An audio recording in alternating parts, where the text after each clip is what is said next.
Remember I said I wanted to give you a checklist, just like the airline pilots have to go over the checklist to make sure that the airplane will fly.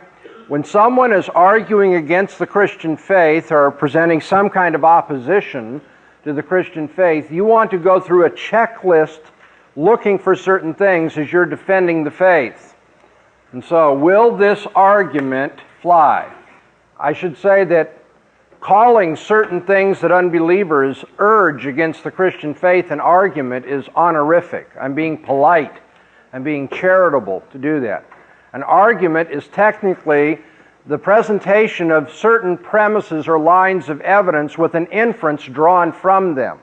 There are deductive inferences and inductive inferences and adductive inferences and seductive inferences and all sorts of inferences.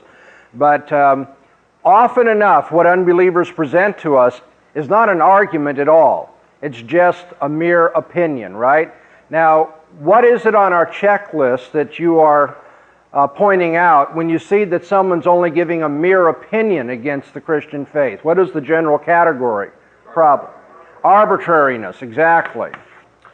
So the first thing you look for when someone is arguing against the Christian faith is whether their consideration is arbitrary. And I'm not going to write these down because I really need to get on to a lot of things today, but do we have a mere opinion being offered here? If so, the appropriate response, I'm not talking about literally what you say, but you have to understand academically the appropriate response is so what? Opinions are free.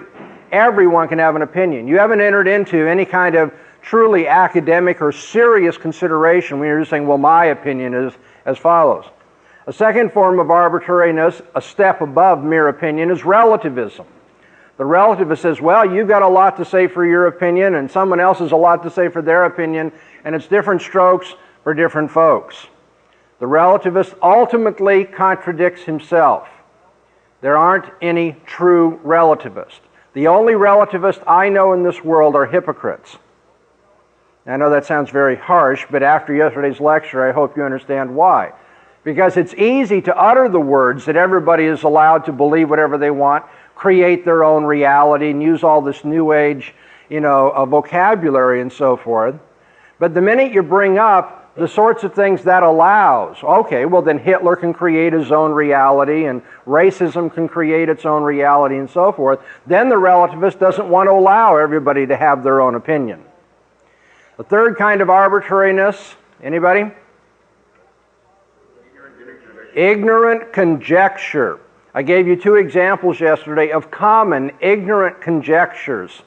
Quickly, somebody remind me of what they are. Describes and changes the text of Scripture. Yeah, the text of Scripture certainly has changed over all these generations, over hundreds of years. When people talk like that, they are giving away the fact that they have not looked into this or researched it, because if they had, they'd be very cautious in their criticism.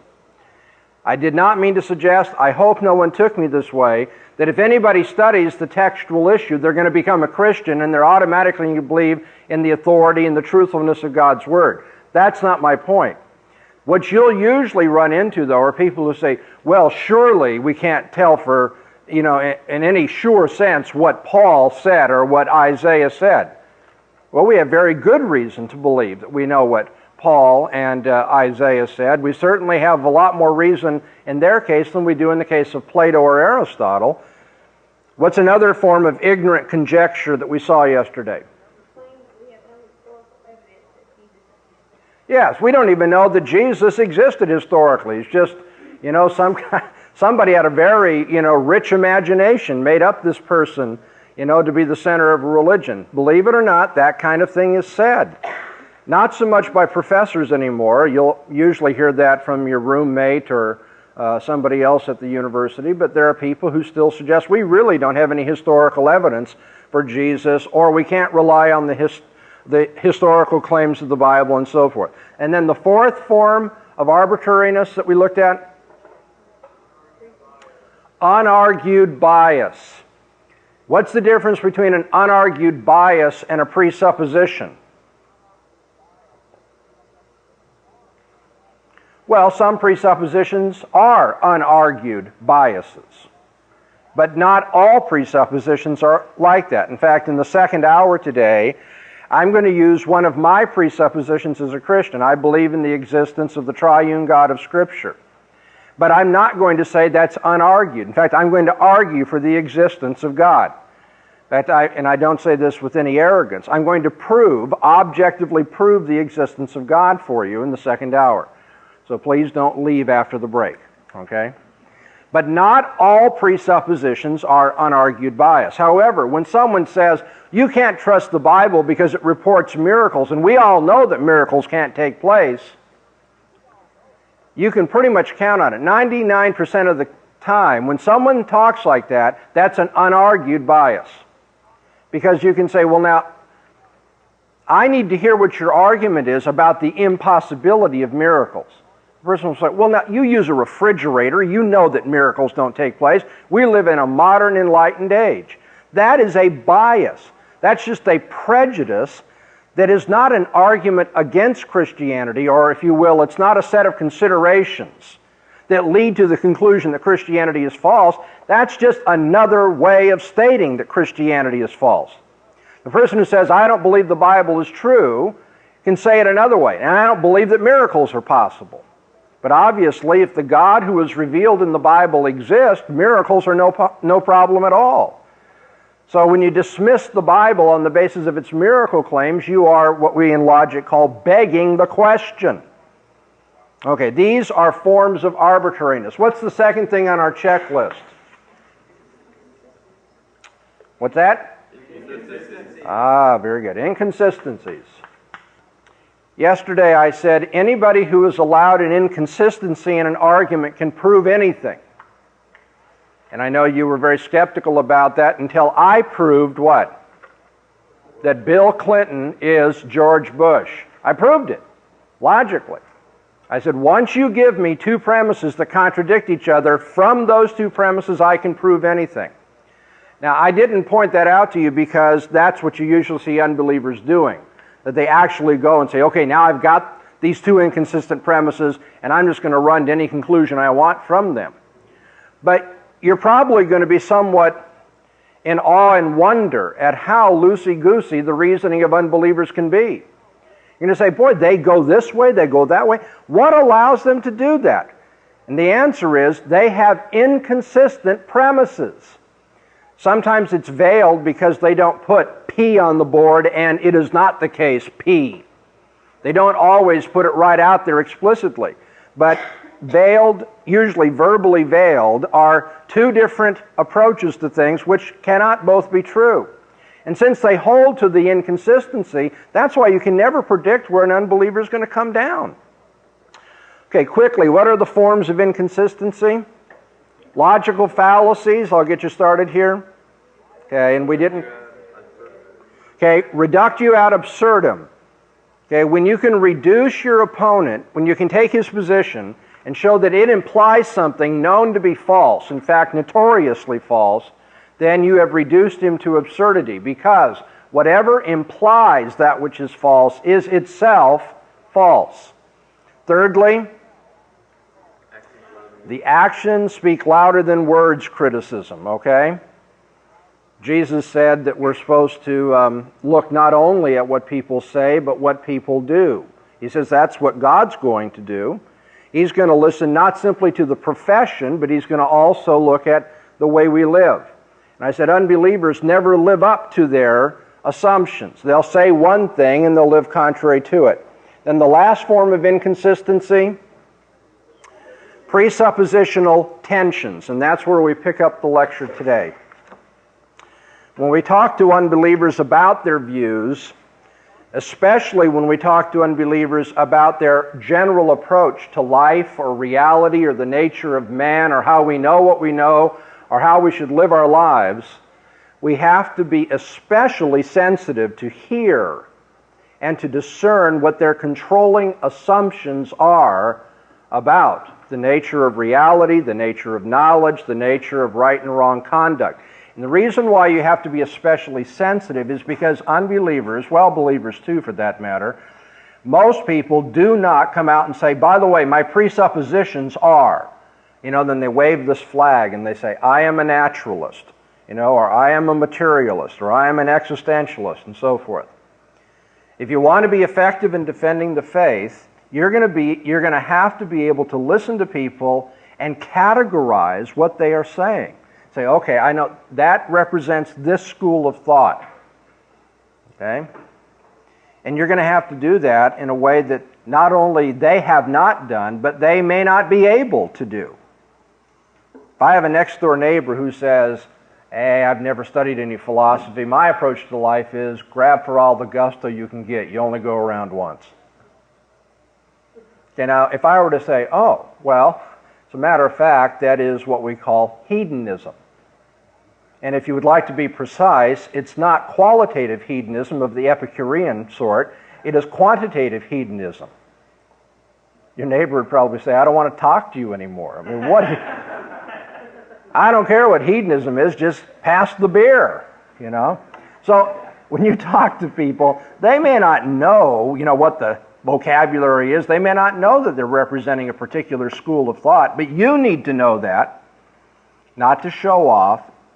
Honestly, when I'm witnessing to people and so forth, I don't try to make a point. I don't usually even tell them that I have a PhD in philosophy. That can be intimidating too. But if I'm witnessing to people and they say something, I know something that perhaps they don't. And because I know that school of thought and hopefully how to refute it, I'm just waiting for them to take a few more steps so that I can go ahead and do that. Listen very sensitively and ask yourself, what is being assumed about the nature of reality? Is reality of one sort or of two sorts? Is reality mind and matter or only matter? Or is reality made up of an infinite set of bits of matter? Is reality controlled so that there is no free will? Or is there, in some sense, freedom in this world? Ask not only about the nature of reality, but ask also, what is the assumption about how we know these things? Do we know things just by the use of our senses?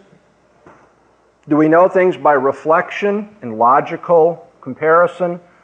Do we know things on the basis of memory, intuition, revelation? What is this person thinking, or what most likely does this person conceive to be the source of knowledge about we only go around once in life? Ask, what is this person assuming about human nature and the place of man in the universe and how man should live his life? What's right and wrong in human relations? Okay, I'm saying be very sensitive then to the presuppositions that people have about reality, knowledge, and behavior. Now here's my point. When you listen to the arguments of unbelievers, you will find, in fact, the more you do this, I think you'll be amazed that you find it all the time. But you'll begin to see, if you start pushing some of these examples, that the presuppositions of unbelievers are always inconsistent. They will not work well together. Or as we like to say in a sophisticated way, they don't comport with each other. They will not walk down the street together. Although not everybody clearly and specifically thinks through the matters of reality, knowledge, and behavior. They don't identify their underlying principles. And although not everyone will be able to openly and explicitly state his operating assumptions, nevertheless, everybody utilizes some basic perspective about reality, about knowledge, and conduct. And if you listen closely to what the critics of the Christian faith say and seek to identify what is being taken for granted by the critic, you'll be able to point out eventually at the appropriate point in your discussion or dialogue that the critic has a worldview that's in tension because his presuppositions don't comport with each other. So let's look at some examples. I'll begin. Ethics is usually the easiest place to begin teaching people philosophy because most people think ethically somewhat anyway. And then we'll move on to more abstract illustrations in epistemology, the theory of knowledge, and also metaphysics, the theory of reality. So first of all, attention within one's ethical perspective. Remember the neighbor I mentioned just a minute ago who says you only go around once in life, grab for all the gusto you can get. He believes that pleasure is the leading value in life. He also believes there's no accountability for our conduct after this life. Okay, so live for pleasure, grab for all the gusto you can get, and don't worry about an afterlife where you'll answer to God because you're only going to go around once anyway. After this life, the game's up. It's all over. On the other hand, this same neighbor, I bet you dollars to donuts, expresses indignation over certain things in this world. Now, I don't know your neighbor, so I don't know what his particular indignation will be, but let me give you some examples. I live in Southern California, and I know a lot of people that are very indignant about police brutality. The same people who say, pass the beer, live for all the pleasure you can get upset with police brutality. Okay, you don't need a PhD to see there's something wrong here. You can't have it both ways. Because you see, those who are allegedly guilty of police brutality, or maybe those who are truly guilty of police brutality, could say, hey, that's what gave us pleasure. So we're just doing what you do. You go for the beer, we reach for the nightsticks. That's all there is to it. Your neighbor may object to oppression, the invasion of a weaker nation by some tyrant. You know, we heard a lot of self-righteous indignation about that when Saddam Hussein was a little more powerful than he is these days. Your neighbors may object to light sentences being handed down to rapists or to those who peddle drugs. You may hear indignation over bribes being taken by government officials or over racial hatred and racial discrimination. It doesn't make any difference. When a person says pleasure is the highest value and then somewhere else in the conversation condemns something as immoral, his presuppositions are inconsistent. He doesn't have comportion in his worldview. He's not walking down the street hand in hand with all his views. He's going two different ways at once. Let me give you an illustration of tension within a person's view of how we know what we know. Imagine now that you have a friend who is critical of your Christian faith. He says, you know, you're just superstitious and gullible for believing those things. According to this friend, you shouldn't believe anything that's not verified or at least verifiable by observation. That is, if you can't test something by your senses, you can see it, hear it, smell it, taste it, so forth. If you can't verify something by observation, then you don't know it. He'll tell you, seeing is believing. I don't believe anything unless I can see it or have some other sensory contact with it. And the problem with Christians, you'll be told, is that they believe things simply on the alleged authority of God speaking in the Bible. You didn't see this to be true. You can't verify it. Not even in principle can you verify it, and yet you believe it. What a bunch of ignorant gulls. I know better than that. Seeing is believing. Well, you see, again, you got to play the role of the little boy who eventually is going to point out that the king has no clothes. And you say, well, could you explain to me how you came to know that we can only know the things that we observe? And those of you who are chuckling are beating me to the punchline, but that's good. What's he going to do now? You're going to say, well, and this is the amazing thing. I'm going to give you the first form of embarrassing arbitrariness. So often I hear people say, I read a book on the subject, or worse, I have a professor at school, who explained that to us. Of course, you are all stupid ninnies for believing this book called the Bible, but I read another book, or I listened to another lecture, or whatever it is, and so I know now that you can only believe the things that you see. Now, what question are you going to ask? You say, now, wait a minute. Whatever the lecturer was saying, or the author of the book was writing, did you see the truth of that? Now be very careful. I've done this enough times that I understand how the English language misleads people. We use metaphorically the verb to see, talking about I come to understand something. Oh, I see your point. That's not what you're asking. You want to know, have you had some sense experience of the truth that all knowledge is limited to observation? You see the tension right away? The person has this presupposition about knowledge, but then he lives contrary to it, or he has another presupposition which is in tension with it. You cannot live by that philosophy of life. Regardless of how a person comes to believe, that is, whatever the psychological process was by which he came to the conviction that you can only know what you observe, the fact is he did not observe that. And you know why? Because no one has observed a universal negative. In fact, no one has observed a universal positive either, because no one has universal vision. Have I lost you there? How much have you seen in this world?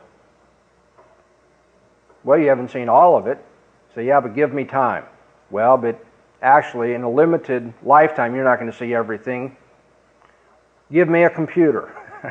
Let me put together what all these other people have seen too. Even that will be short of the mark. In fact, any of you who know set theory and self-referential paradoxes know you can never see everything because you can never see the seeing of everything finally.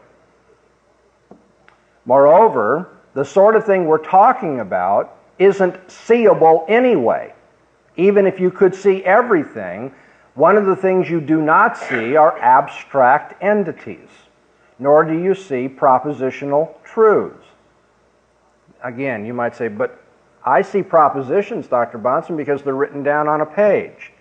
Well, the failure here is to recognize that propositions are not sentences. Sentences can be written on a page, and you can write the same proposition in an English sentence, in a Greek sentence, in a Chinese sentence, so forth. But the propositional truth that is common to all of those sentences, no one can see. You can't write it, and you can't utter it. You can only give some instantiation of it in English, in Chinese, and so forth. It's interesting. Again, you can tune out for about a minute and a half here if you don't want to get into this. But for some of you, it's this very repudiation of abstract entities in philosophy that has led to the crisis in translation theory today. Because what you'll be told if you follow modern linguistics is you cannot translate the intention, now that is spelled with an S, not a T at the end, intention, the meaning of a sentence cannot be translated. You can only take the behavioral characteristics of this sentence, let's say in German, and ask now, what would reproduce that behavior in English? Okay? You have a behavioral approach to translation because people have given up the whole notion that there is meaning. And then this leads ultimately to literary deconstruction and so forth, and I'll talk about in a few minutes. You cannot observe everything, nor can you observe the truth that knowledge is restricted to observation. So when a person has that as his theory of knowledge, you can find inconsistencies very readily. Let me give you a third example. Inconsistency in one's view of reality or his metaphysical presuppositions. You have a professor at the university who teaches a behavioristic view of man. Behaviorism is a subdivision of determinism. Determinism is the view that every event is the theoretically predictable consequence of antecedent factors. Every event is, in theory, predictable if you knew those things which cause it. There is no free will. Now, as applied to human behavior, behaviorism is the view that every human action is the theoretically predictable consequence of antecedent factors, conditioned responses and heredity and genes and things like that. So you have a professor who teaches a behavioristic view of man, telling us that everything in human behavior is determined by factors preceding it. like our stimulus response conditioning. Everything in human behavior is predictable if we only knew all those factors. Ultimately, you'll be told by the behaviorist, and in principle, human free will is an illusion. All of us think and do what we've been conditioned to think and do, given the variables of our environment and our heredity. Now imagine further that when it comes time for you to take the final exam in this wonderful psychology course, you decide that you don't have time to study, and you'll just simply borrow from your neighbor, to put it euphemistically. You cheat on the exam. Professor catches you. He's indignant. He insists upon imposing some kind of a strict penalty. You say, you're going to flunk the course. Wouldn't it be great if someone really had the guts to do this? Cheat on the exam, get caught, and then throw it right back in the professor's face. Because when he says you need to be punished for this, he's exposing an open conflict within his views of human nature. By punishing you, he assumes you were free to choose how to approach taking the exam, and you took the low road. You cheater, you. Instead of studying and doing your own work. You could have studied hard, prepared, but you didn't. You more efficiently rode upon the efforts of others. But, of course, if you could not help doing what you did, that's given my previous conditioning in the gene pool from which I was born, it would be senseless to punish you for doing what was very predictable if we just knew all the factors. And yet that's precisely what the professor is trying to do. He's trying to tell you human nature is predictable, there's no free will, and then he wants to punish you as though you really could have chosen to do other than you did. Another kind of tension. Let's look at the way people consider knowledge and how they consider reality, and see tension between their metaphysic and their epistemology, if you will. Imagine there's a colleague at work who graduated from college and fancies himself intellectual about matters of religion. According to him, there is no God and there are no spiritual events or spiritual forces whatsoever. All there is to reality is the physical world. Moreover, this same person who is a materialist tells you that it would be impossible to affirm the Christian outlook on life because there are logical contradictions within Christianity. We say that God is one yet three, that God is loving and all-powerful, and nevertheless there's evil in the world. And he considers these things logically contradictory. Now, for the moment, please forget that yesterday I told you that upon analysis, no Christian doctrine is logically contradictory. As far as the Christian, and the non-Christian, as far as the non-Christian is concerned, there is a logical contradiction here. And so before you get to showing him that there isn't really a logical contradiction, I want you to point out to the person that given his presuppositions about the nature of reality, he has no right now in the area of theory of knowledge to appeal against Christianity as being illogical. I wonder if you can see why that is. Can you see that his view of reality does not comport with his view of how we know what we know? A man cannot simultaneously and consistently be committed to the laws of logic, which are supposed to be violated by Christian dogma, and to the view that reality is solely physical in nature. And the reason is that the laws of logic are not physical in nature. Isn't that right? I explained this to you already? Laws are not particulars. A particular would be like this microphone, this podium, that table, this shoe, whatever it may be. You can experience particulars. You can see them, touch them, smell them, so forth. But you cannot taste, cannot kick, you cannot hear or see a generalization. Laws are abstract in nature. The laws of logic are abstract in nature. And so when the person says Christianity is illogical and the only thing that exists is matter, he's contradicted himself. because he's assumed that the laws of logic are real, and he's also assumed that reality is limited to what is physical. All right, so in your checklist of problems in what the unbeliever says about Christianity, we see arbitrariness,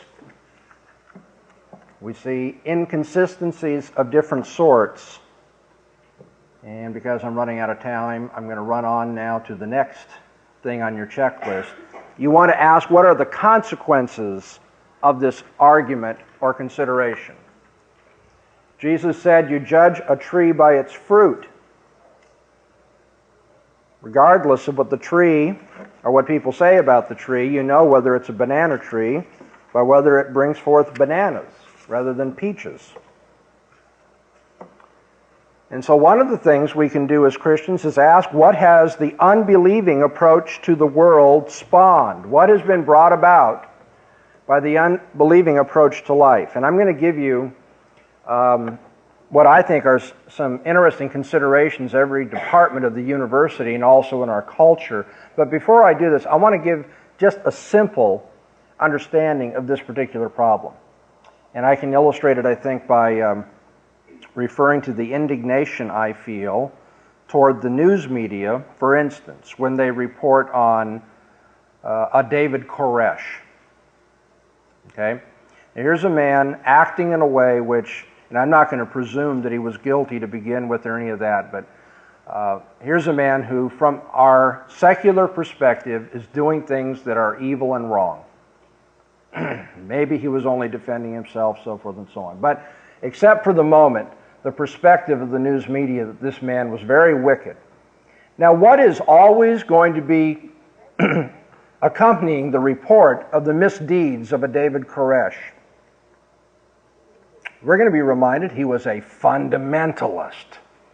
By the way, most fundamentalists don't want to own him as their own, but the news media can't draw those kinds of distinctions. So more generally, think of somebody who does something really wicked. You know, you have a Jim Baker, a Jimmy Swaggart, what have you. And then we're going to be reminded, they're religious people. So there you have it, right? What is the implied judgment? This is what religion spawns. Now here's my indignation. I mean, it would be nice if distinctions were drawn and a little bit fairer reporting were to be found there. But if they want to play the game that way, I just want them to play it both directions. We recently, in California, have 2 cases of mass murder. Very tragic situations. And I was waiting for, of course, this neutral, objective, world of newscasting to remind us, oh, by the way, these people didn't believe in the living and true God and didn't trust Jesus as their Savior. What do you expect?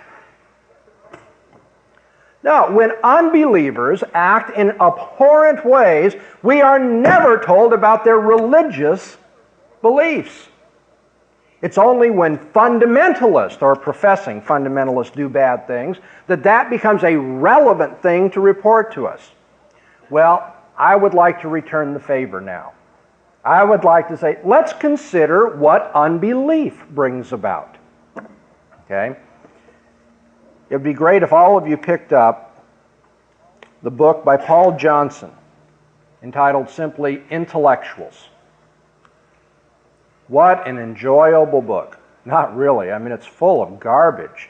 But I enjoyed almost every page of it because I understood how Paul Johnson was needling. These people are always down on religious hypocrisy. So what he did is he took a series of illustrations. Rousseau and Sartre and Bertrand Russell and others. And he pointed out just how they lived their lives. They said one thing, and then they lived this way. And it's just full of the most amazing hypocrisy, and not just hypocrisy, downright meanness of spirit, selfishness, brutality. And he just puts it out there. See, you respect these people as though they're supposed to show us how to live our lives? These are the intellectual giants? By the way, he was fair enough to pick people in general. I would disagree with one of his choices, but in general, he picked people which are highly regarded in the academic community. And he said, and this is the way they lived their lives. Now that is a fair consideration in a world that wants to know the consequences of religion. And so let's look at some of the consequences real quickly here. First, in the university community. In the sociology department, what has the rejection of Christianity spawned? Well, lots of things, of course, but I'm going to overgeneralize here and say, for the most part, cultural relativism. Cultural relativism. Margaret Mead taught all of us that it's different strokes for different folks. And of course, the argument for this was just remarkable logically. The argument went like this: people live different ways, therefore people ought to live different ways. No, you won't find that written out just that plainly and simply on any page in Margaret Mead, but that is the argument. It boils down to, I found out that unmarried Samoan girls don't have the sexual mores of unmarried American girls. There you have it. Ethics is relative. Proven. I liken that to a math teacher who has the homework collected in junior high, okay? And finds different answers on these different pages and says, lo and behold, math is relative. There are different answers being given. Apparently you create your own mathematical reality. Yeah. Well, the sad thing is when you go to the university and study in a sociology class, people will be very solemn about this and take it seriously. And you ought to be giggling about it. You ought to say, you know, I think the king has no clothes. Okay, well, but let's accept cultural relativism for a moment. If everything is culturally relative, then it was completely wrong of Martin Luther King Jr. to lead a reform effort in this world that is presumed to have been racist. Because in a culture that is racist, those who try to reform it are violating the norms of their culture. You'll be taught cultural relativism and in the same sociology class be told that what the warlords are doing in Somalia is horrible. Well, hey, when in Somalia, do like the Somalians, right? And again, you can see through this. It only takes, what did it take me, 2 minutes? And that is at the heart of the sociology department of our universities. About the departments of law. Many years ago, Plato wrote his Republic. One of the spokesmen in it, Thrasymachus, argued that might makes right, or if you will, justice is what is in the interest of the stronger. What we call justice is just a euphemism for who gets his way or what group of people in society get their way in a culture. And therefore, law is simply the positive declaration of the stronger in society. Justice is defined by law, and law is determined by the strongest individual or group of individuals in a culture. Well, now, vast majority of law departments, by the way, legal theory is widely disdained by budding lawyers. I know a number of lawyers, know a number of law students, and they say when they have to study legal theory, that everybody considers that the rump end of the curriculum. Who cares? Of course, if I was given the opportunity to teach, that's exactly what I'd want to teach, legal theory. What is the foundation of law? What's the nature of law? How is it to be applied? What is the true nature of justice and so forth? Lawyers don't care about that anymore, and yet you'll still hear arguments from lawyers about how people haven't been treated rightly. They'll argue that our culture has wronged other portions of our society or individuals. And rather than saying, well, the mightier got their way, they'll appeal to what is the rightier way to live. And yet they believe that might makes right in their legal theory. There's tension within the sociology department, the departments of law, the law schools, obviously the political science departments. It's getting to the point where I think we ought to begin sneering when political scientists think that they're giving us a science. But let's ask this question. We don't want a Christian political theory. Okay. What do we want? Well, we want free elections. Why? Well, because people just have to be free, right? It'd be unfair to have people have some political order imposed on them. They should only have imposed on them what they freely choose. To which the answer is, who says? Why should people have the right to choose their political order? When people say free elections are a necessity for fairness or justice in society, they are appealing to something beyond might, aren't they? To some form of law or right, some notion of fairness that goes beyond considerations of power in a culture. In the psychology department, you'll be told in most psych departments anymore that man does not have any occult dimension to his life. There is no spiritual dimension to man. Man is made up of material tissue, and in fact, what we call the mind of man was supposed to be studied by psychology originally. His psyche is really just brain tissue. Now, if you haven't thought about this, I would encourage you, and I can't do it right now because I don't have the time.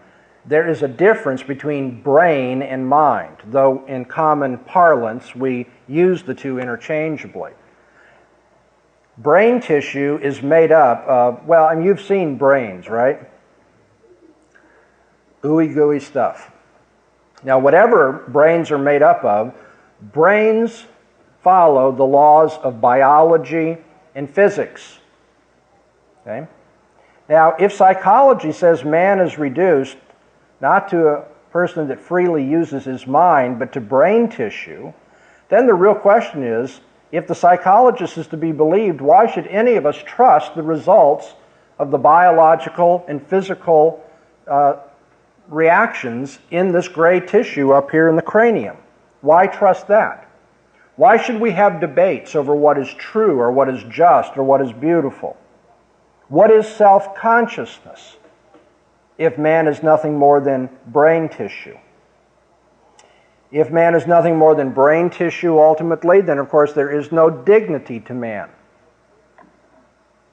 In the economics department, we talk about, well, actually in economics anymore, I begin to think Gary North could tell you more exactly, but it seems to me economics has become a division of political science.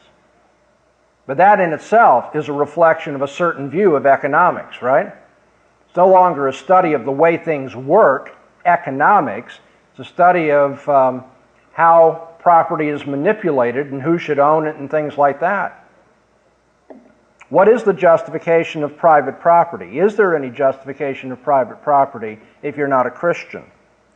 In the physics department, what's the justification for believing in the regularity of the universe? In the next lecture, I'm going to be talking more about that. In those wonderful new departments for environmental studies, why is it that human beings should not abuse animals? Why should we be held responsible for the environment? The biology department. We'll talk about the absurdities of the evolutionary theory sometime this week. But biology studies life. What is the essence of life? Try getting an answer to that in the biology department.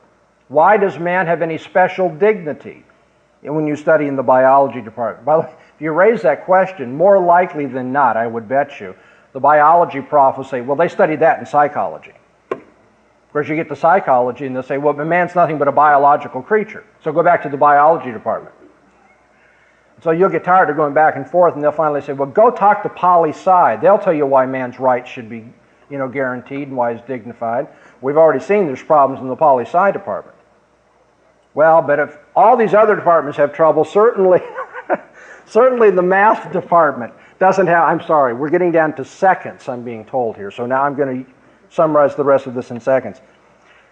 Ask your math professor why the laws of math are applicable to the world in which we live, to the physical environment round about us.